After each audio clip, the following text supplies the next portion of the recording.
Hi, I'm Mike Harrington, and in 2014, I embarked on a health journey resulting in my losing over 200 pounds on my own.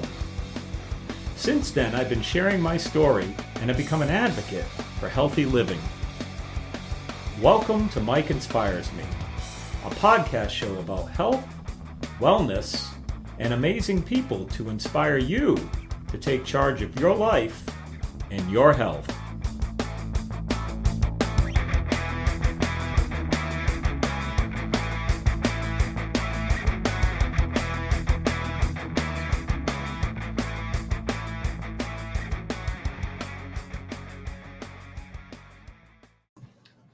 Did you ever wonder why so many people go on a diet, lose weight, only to gain it all back later? Why is it that despite knowing what we should eat, that we still struggle to stick to it consistently? Could it be that it's not so much what you're eating, but what's eating you? Today, we'll explore some of my observations and personal experience in this very frustrating pattern we fall into. And it's interesting because the other day I had a similar conversation with my brother. And you guys saw, last week, he and I went on a hike. And we talked a lot about that because one of the things my brother's been doing in order to get himself into the shape that he was in to be able to take on something like a hike, is that he realized he had to change some of his eating patterns and what he was eating. And we went over to his house, and he had a fridge full of all kinds of fresh foods, fruits and vegetables and things. So he's been looking at that, learning from me, learning on his own, and I'm very proud of that. But one of the things he pointed out to me, and it's something that I've struggled with my entire life, but even especially so since I've gone on this health journey that's never ending, is that despite all my efforts, all the learning, all the tools that I have, there are so many times that I fall back into that pattern where I'm stressed out and I go back to food. And certainly this can be seen with a lot of other things that people do, whether it's cigarette smoking or drugs or other, whatever you name your poison that is not so good for you. Our pattern is that, especially once we're pushed beyond our limit to be able to handle these things with healthy alternatives, we turn back to these things. It's just a reality. And yes, you can, as I'm an example of, you can learn to overcome many of these things for the long term. But you got to expect that there's going to be times that you're going to cave and you're going to fall back into the old patterns. I remember that shortly after I had lost the 200 pounds, I was sitting with a family member. We were talking about some things, and I had been as I've mentioned many, many times, probably for the year after I lost all that weight, I was riding on a high. But that high, over time, you get used to where you are. You get used to the life, and things crop up, and suddenly some of those things that I learned to replace some of the behaviors and not go back to overindulging don't always become quite as effective. And so sometimes you say to yourself, all right, I'm stressed out. Instead of eating a half gallon of ice cream, I'm going to take a walk. Now, in theory, you might say, well, that's crazy. It's not the same thing. No, it's not. I mean, the ice cream's right here. What seems more pleasurable in the immediate? Well, I want to eat the ice cream. I don't intend to eat the half gallon, but sometimes that happens. And, I could force myself to go out for a walk, but it's 2 a.m. And so the reality becomes that I'm likely not going to take a walk, and I'm likely going to fall into that pattern. And, the hard part becomes too, is that you or if you're like me, you end up beating yourself up because darn it, I'm not going to keep doing this again. And obviously, if I keep doing that type of stuff, if I keep overindulging and not having a healthy balance, I'll go back to where I was. And so there you have it. I mean, in my observation, at least with me, I can't speak for everybody. Now, some people may tell me there's a variety of reasons why they struggle with their health and their weight. And sure, there are some things that are out of our control. I agree. There are diseases and things that come onto us, without our bringing them onto us. And if you know me and you follow my lifestyle medicine advocacy, which is to say that many of the health issues that we deal with are brought on by the things we do, the things we eat or ingest, whether it's drugs, alcohol, and things, to the lifestyle, whether if we're living a sedentary lifestyle or just self-destructive lifestyle, the stress management. Now, note I'm not saying the avoidance of stress, because we can't avoid it. There's crap that come our way, but how you handle it, sleep, all those things, social interactions, those things, and depending on how you handle them, affect your overall health. And if you don't learn new skills to replace some of the old patterns, which are, deteriorating your health, it'll get to the point where, unfortunately, it may be too late. But, the good news is, as you heard me a couple weeks ago, I talked about something's better than nothing. I've talked about embracing a healthier lifestyle. I've talked a lot of these types of things that I've had to do in order to sort of counteract the negative effects of some of the, not so good patterns. And there are times that my problems, what's eating me, is what's driving me to eat unhealthily and not follow what I know to be good for me. And it's a reality.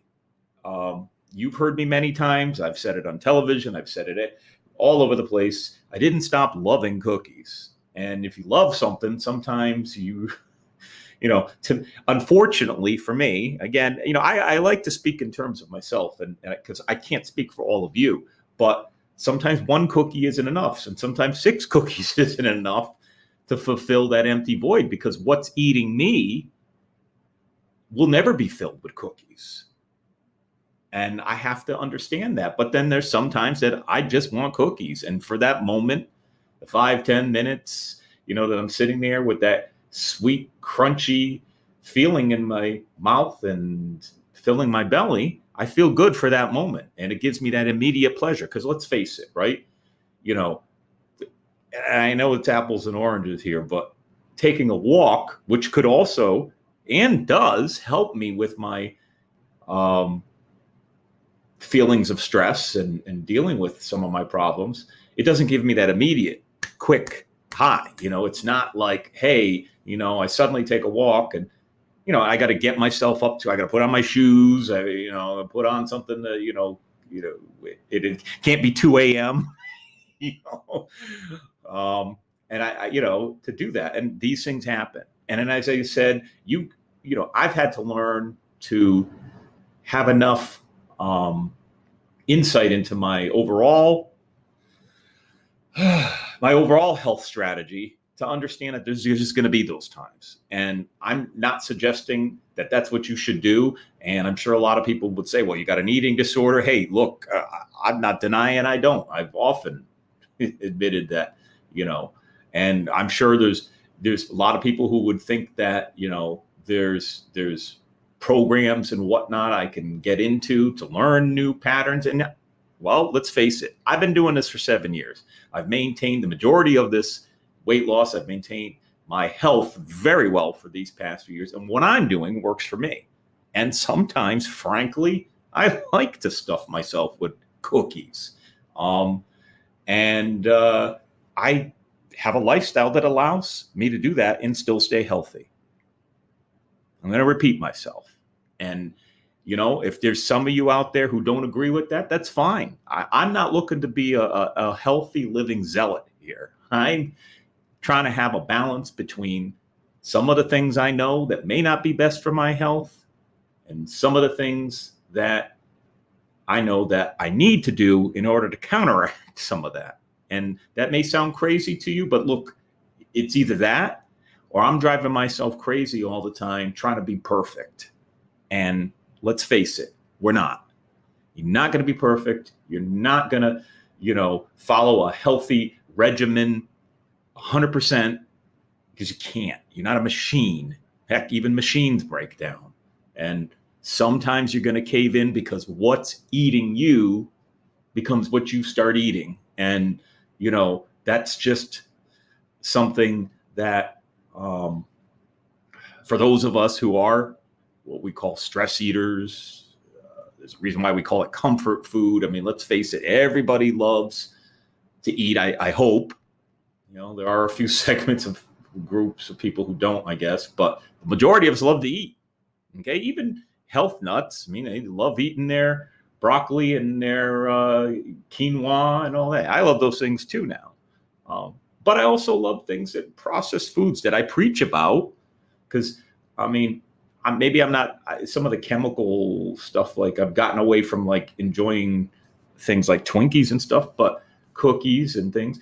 I've learned to substitute some stuff. So to be honest with you, sometimes when I binge, I'm binging on, I'm going to put air quotes here, healthy stuff. I'm binging on peanuts or, unsalted, dry roasted peanuts, or maybe I'm binging on, believe it or not, frozen bananas. I can eat 2 or 3 frozen bananas. I love them. I dip them in unsweetened cocoa powder and eat that. And it may sound like a weird thing to eat, but I like it. Chocolate and banana, you gotta get that. And I take, even though the cocoa powder is unsweetened, the banana's got that sweetness, and I could eat 3 or 4 of those things and have.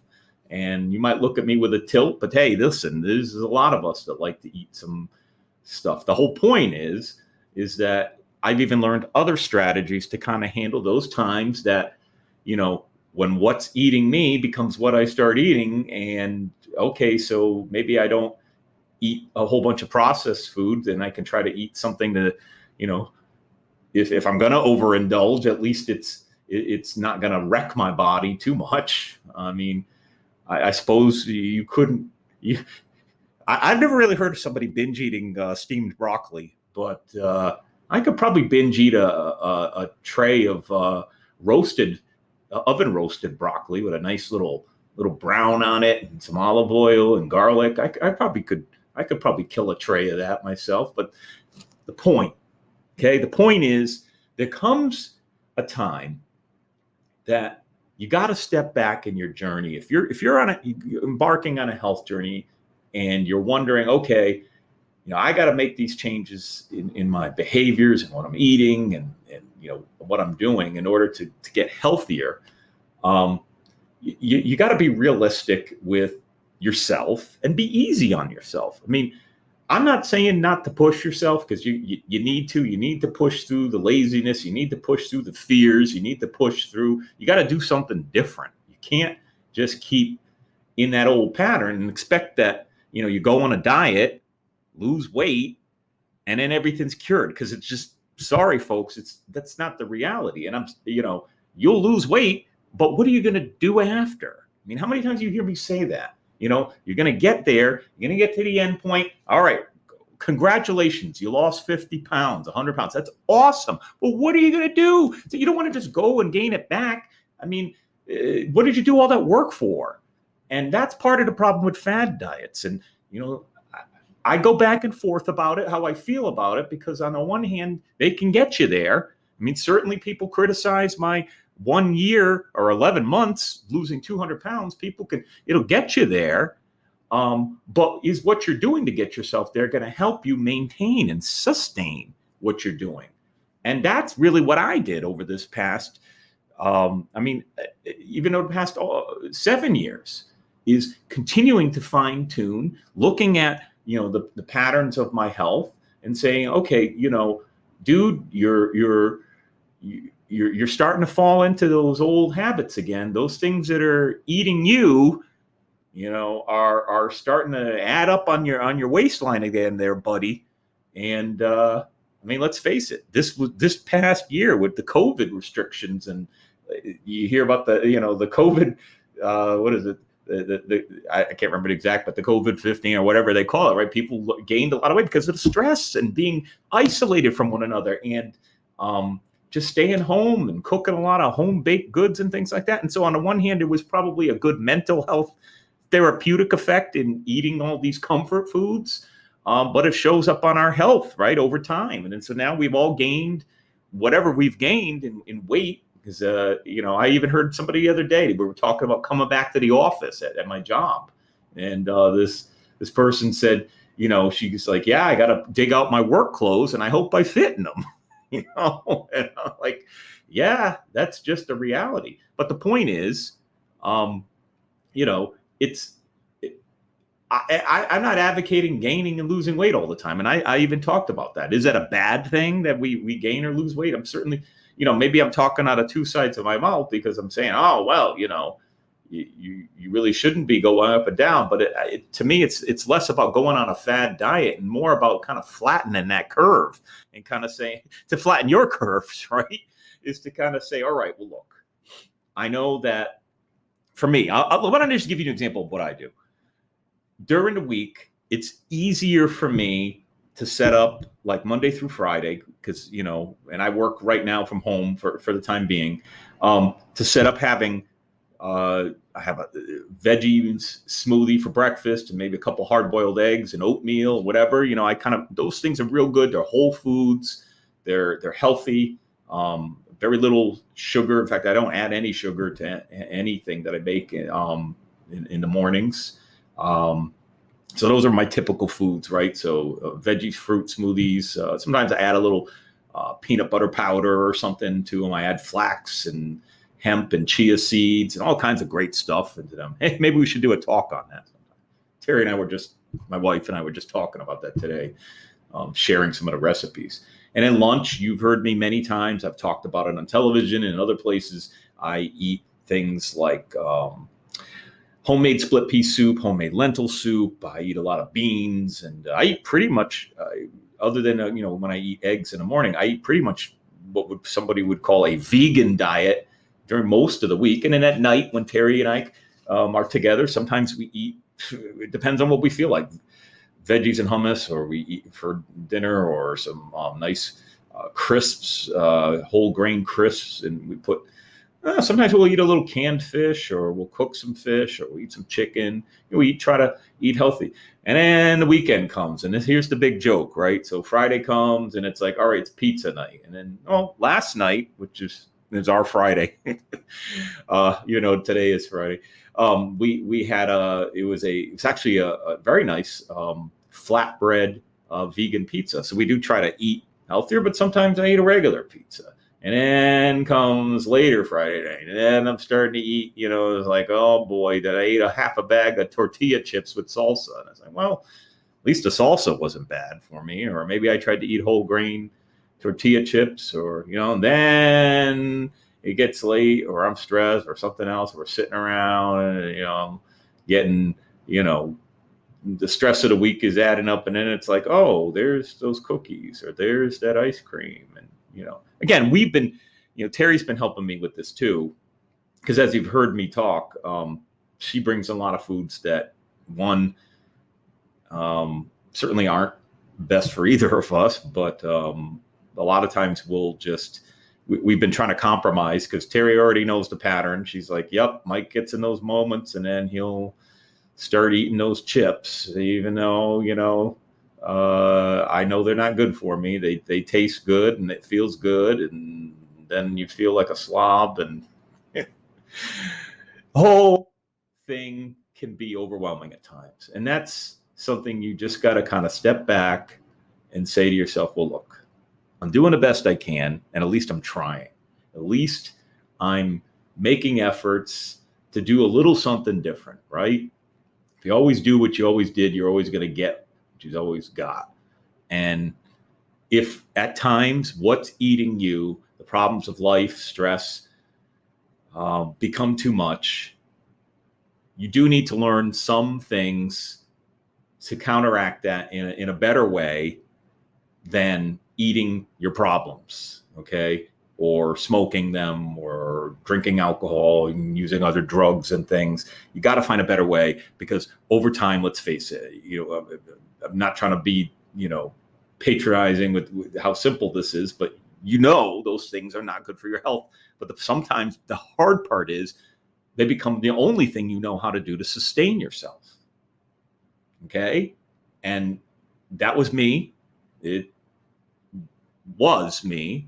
But now I sustain myself with a healthier balance, with the reality of the fact that sometimes I slip, and it's okay. And sometimes I allow myself to. And that's okay too. Because as I talked about with it's all tied together, by the way, as I talked about with the piggy bank sort of pattern, is that, you gotta try to put more into your health than you with those times when you want to make a withdrawal. So as long as you're trying to constantly be thinking about putting your health first, and knowing that being healthy sometimes means that you got to be good to yourself by not beating yourself up for eating a large hot fudge sundae or a half a gallon of ice cream, and you're not, hopefully not going to just die immediately from that. You can come back, especially if you've got an overall healthy lifestyle. You can come back and you'll be okay. Well, guys, I hope today has been helpful. I hope it's been insightful to learn a little bit about what's eating you. And that may be the reality of what's really going on. Not so much what you're eating, but what's eating you. Because at the end of your journey, you may find that you're going to be pulled back, and you may find that some of those things crop, but don't give up. It's okay. I'm not saying that consistently doing that, but not giving up is not okay. If at the end you want to try to have a healthy balance, don't beat yourself up. I'm okay. I wish I could give you a hug, because I love you guys for the fact that you take the time to understand what I've learned about, because hopefully for you, it could be a chance at a better life and living your best life. If you got questions for me, or if you're have a story, or you're a health and fitness expert and like to come on my show, as I've said, I haven't done an interview in a little while, but I am going to start doing them soon. Got to start setting those up. You can reach me at mike@mikeinspiresme.com. And today, I hope you're doing well. I hope you're doing well every day. Go and do something simple, healthy, good for you. Take care of yourself and stay awesome. Hey friends, if you haven't heard about Anchor, it's the easiest way to make a podcast. Let me explain. First of all, it's free. There are creation tools that allow you to record and edit your podcast right from your phone or computer. Anchor will then distribute your podcast for you, so it can be heard on Spotify, Apple Podcast, and many more. You can make money from your podcast with no minimum listenership. It's everything you need to make a podcast all in one place. So download the free Anchor app or go to anchor.fm to get started. I hope you enjoyed this episode of the Mike Inspires Me podcast. Stay tuned for future episodes and check out some of the past ones you may have missed. For more information on me and my story, go to mikeinspiresme.com. You can follow me on Facebook and Instagram at Mike Harrington Official, and on Twitter at Mike Inspires Me. Stay healthy and stay awesome.